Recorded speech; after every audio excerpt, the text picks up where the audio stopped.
I remember a gospel song that went like this. There is no disappointment in Jesus. He's more than my tongue can tell. His love is so sure and so steadfast. His friendship divine will not fail. There is no disappointment in Jesus. He's all that he promised to be. His love and his care comfort me everywhere. He is no disappointment to me. Kind of a lovely song, but I must confess that I have some doubts about its message. Now, before you accuse me of heresy, let me ask you this question. Can you truthfully say that you've never been disappointed by Jesus? Have you ever prayed for something so desperately that you wanted to have happen and it never did? Did you ever have a tragedy or hurt in your life and you were angry with God? Now be honest. We may not want to admit it, but each of us have at one time or another been disappointed in Jesus. The same thing was true with those first disciples.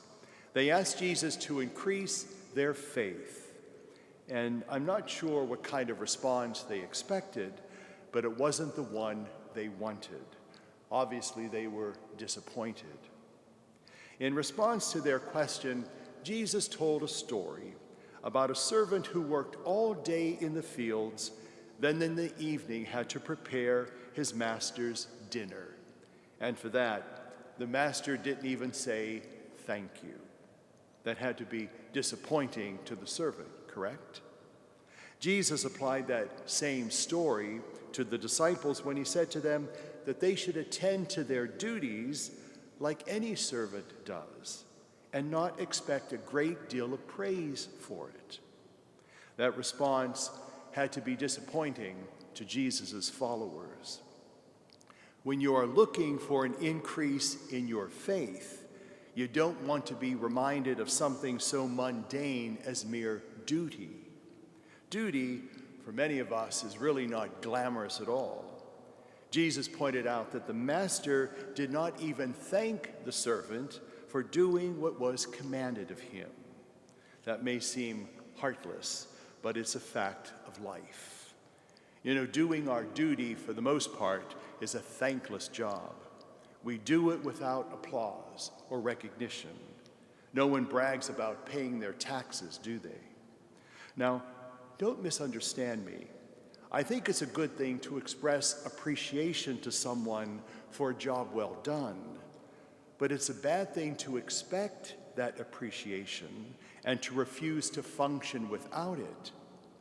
We all like to be appreciated, but we had better not need it all the time, because the doing of our duty produces very little applause. The disciples came to Jesus seeking an increase in their faith. Jesus told them to use the faith they already have and to devote themselves to doing their duty. They probably were disappointed by that answer, but as the days went on, they found their faith growing more and more. You see, there's a positive relationship between faith and duty.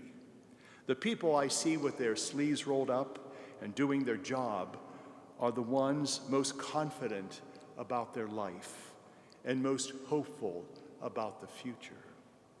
We say, Lord, increase my faith. And Jesus says, take the faith you already have and use it to tackle your duty.